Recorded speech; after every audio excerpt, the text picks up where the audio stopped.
What is up, dudes? Welcome back to another Drift ElCamino episode. We keep moving on, keep carrying on, one step at a time. If you notice, the upload schedule has been a little bit weird, but that's because of work and other events and stuff going on. But what's important is that you dudes are still sticking around. And if you notice anything different about last episode, I tried it out where I let the video do the talking. When I film these things and when I put it all together, I basically run it so that you know what's going on by just watching it. You can see what's up. I just add this little piece of me talking in here for some detail.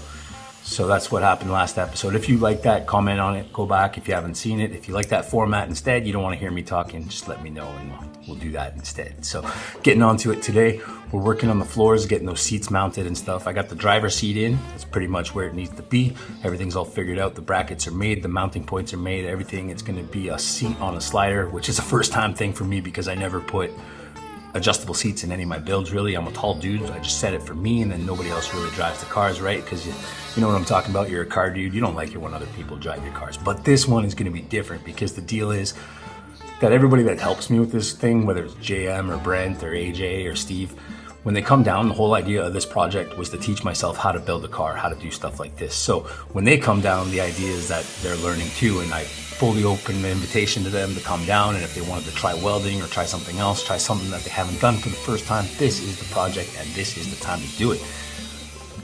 So when it comes to that, the deal is I'm gonna let them drive too.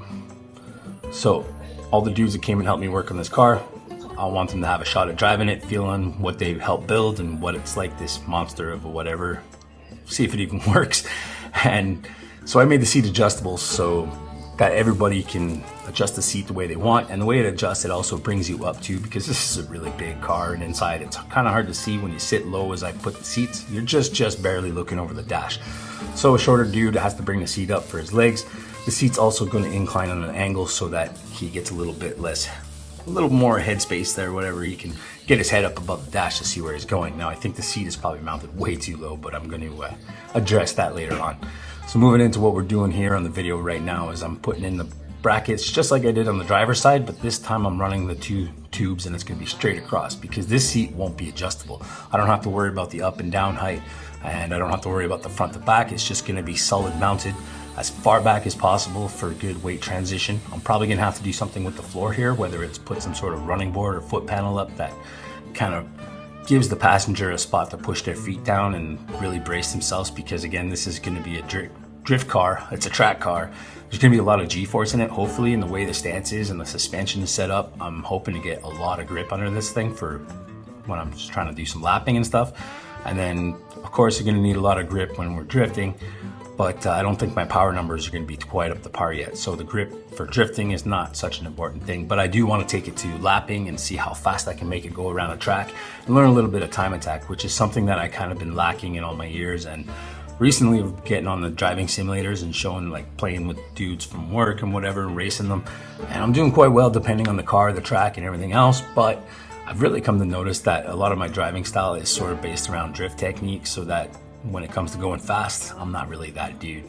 And I want to get faster and I want to get better and learn how to drive good enough so that at least I could hold my own and hopefully one day pass the torch and teach some younger drivers how to do this. And who knows, my retirement plan is kind of have my own race team going on with a bunch of drivers driving for me, and I'll just take care of the cars and manage them and what have you. So we're building a race car. Right now I'm doing more of those seat brackets. As you can see, the technique here is I drill a hole through a bunch of plates of steel so that I can put a bolt in it. The bolt holds it all nice and tight together along with being in the vise. That's why the bolt hole is higher up. And then I just start cutting away, and then what you get after at the end is, because your bolt hole and everything you have clamped is in the exact same position, it's going to come out as all uniform, same size pieces, which makes it really easy to work with and makes it kind of nice. I am doing this only with a grinder and a welder, basically this whole entire build, but I don't want it to look like that. I want it to look like somewhat professional, so I'm making everything kind of as nice as I can and as clean, as uniform. And hey, maybe one day we'll be able to afford to buy one of those plasma tables and be able to just cut these out. But until then, this is my technique. If you want to steal it, go ahead. I think it works really well. It gets everything the same size. You got to clean everything up individually after, because the grind is just going to push the metal kind of across all the pieces, as you can see here in the video, where it's all the little bumps and grooves and shiny, and there I'm peeling it apart and got to give it a little tap because the metal is actually kind of fused together a little bit. But now I have 4 pieces that are all nice and good, and they're uniform. They're all identical size, identical shape. The mounting point is all in the exact same spot. So what these are the harnesses for my seatbelt. I have a 4-point harness, sparco harnesses that's going to go into this car, and I needed a mounting point. So I had to put basically what you saw before was I was lining up the seats, putting them in, figure out how I'm going to mount them, and then putting in the seatbelt brackets in the appropriate place, because there is, believe it or not, actually a proper degree of angle that you're going to set up in your race seats for safety.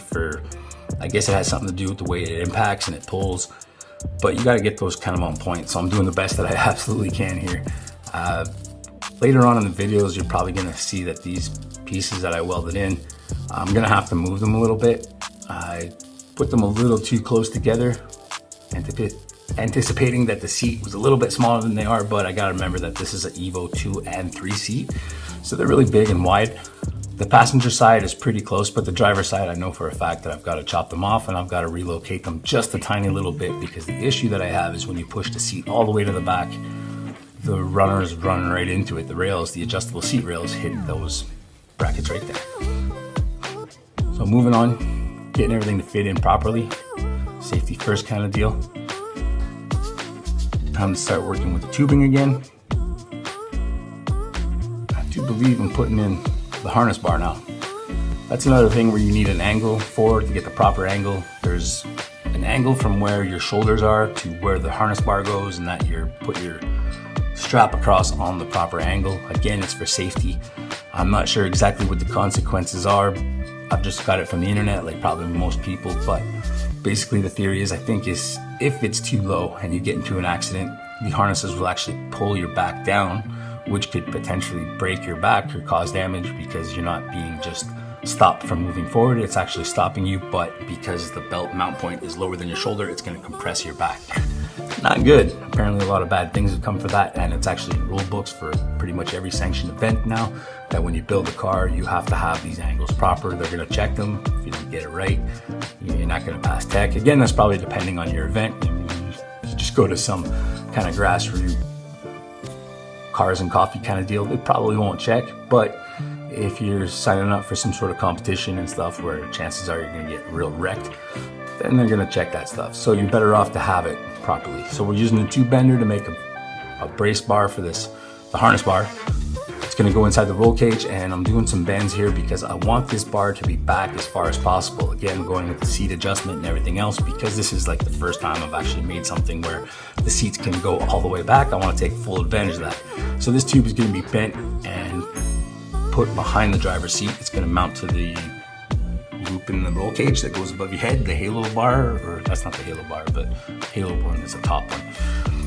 Anyways, I'm babbling, sorry, I'm getting onto it. So the tricky part here, of course, was measuring the bends and getting it to fall in the right spot, because it's kind of like the halo bar for the top of the cage. You got to make a bend in it to bend it around to get your shape, your pipes where you want them, but they also have to connect exactly where you need them to. So that's where it gets really tricky, because with a mandrel bender, you're taking your tube and you're bending it, so you're shortening it on each end. And this one is, I regret, it sucks to say, but it doesn't really do a tight angle. All my angles are pretty long. So if my calculations are correct, or if my memory is correct, it's about 11 inches from where the bend starts to where it ends. And depending how much you push into it, it's going to change that number a little bit. Like if you crank that bender all the way up as far as you can, you're going to get about your 11 inches. But if you don't, if you slack it off a little bit, it's not going to fall exactly where you want. That's why very often you'll see me get in there with the angle finder while the pipe is still in the bender. And I know it's going to spring back a certain amount of degrees, so I factor that into the calculation and try to make sure that if I'm bending a piece like this specifically, where there's a bend on each end and they have to be identical, I make sure that that bend is right dead on when I'm finished with it in the bender while it's all clamped up and it's tight. Calculate in the spring back, and usually it works out okay. This is something I'm still getting used to, and it's still very tricky, but you know, practice makes permanent, or whatever they say. So, but I'm just gonna keep messing with it till I get it. I made some little cheater bars, which is like a bend that's already been cut off, so that you can kind of stick it in place or put it next to your pipe or on top and get some sort of idea where it's gonna land. But then again, like I said, you gotta make sure that you get your angles exactly right. I'm hoping for the next build to have a better pipe bender, because I've got a lot of better tools in the past little while, just kind of building this thing, and there's stuff that I could have used on this that I can definitely take advantage of now. So the next time we build something cool, it should be way cooler. But as you can see here, I'm bending another pipe, which means I probably made a mistake on that first one. And the thing with that is the mistake with a piece like that, it gets expensive real quick, right? Because this tubing is like $5 a foot. It's seamless tubing. It's the exact spec that they use for Formula Drift. I wasn't messing around, and I wanted to make sure that I got the good stuff right off the bat. So it's a costly mistake, but I ordered a bit extra so that this could happen. It's not a big deal. I'm running real low on piping now. I'm probably gonna actually have to order some more to finish this off. There's not much to do, but it's getting real close, real down to the wire. So now taking this pipe, we're gonna test fit that back in there. If it's all good, tack it in and start figuring out how to exactly brace it together so it's very strong. Like I said, this is bent, so it's gonna sit behind the seats. You'll see me when I'm putting it in here. It's kind of far away from the rest of the cage. So I'm gonna need something to solidify that so it's not just there on its own. Usually you would run an X through this bar. As you can see, I already have an X going down. And if you remember from an earlier video, you can see the bend right there above my head. That top bar of the X bar is actually back further because it's bent on top and then it meets in the bottom corner. So what I did with this harness bar that goes behind the seats is that I made sure the bend was far enough to sit behind that so that I could put a little bracket in between that and the crossbar that's already there, that's coming down, you can see. And hopefully that stiffens everything up. I'm gonna have to make kind of a really cool looking crossbar that's gonna fit in there, but it should make everything good, strong, and solid. So now I just get to put the seats in for a nice test fit, make sure it all clears. So far so good. Seating position where I want it. The seats sit between the tunnel and the door is very nice. And this is what we're at right now. Check it out, boys. I hope you like it. Keep sticking around and enjoy the show. We got a lot to do, and we ain't stopping until it's done. Wanna be great, yeah, yeah. I just wanna be great. Yeah, I just wanna be great. Yeah, I just wanna be great, yeah, yeah, yeah. Yeah, yeah, yeah.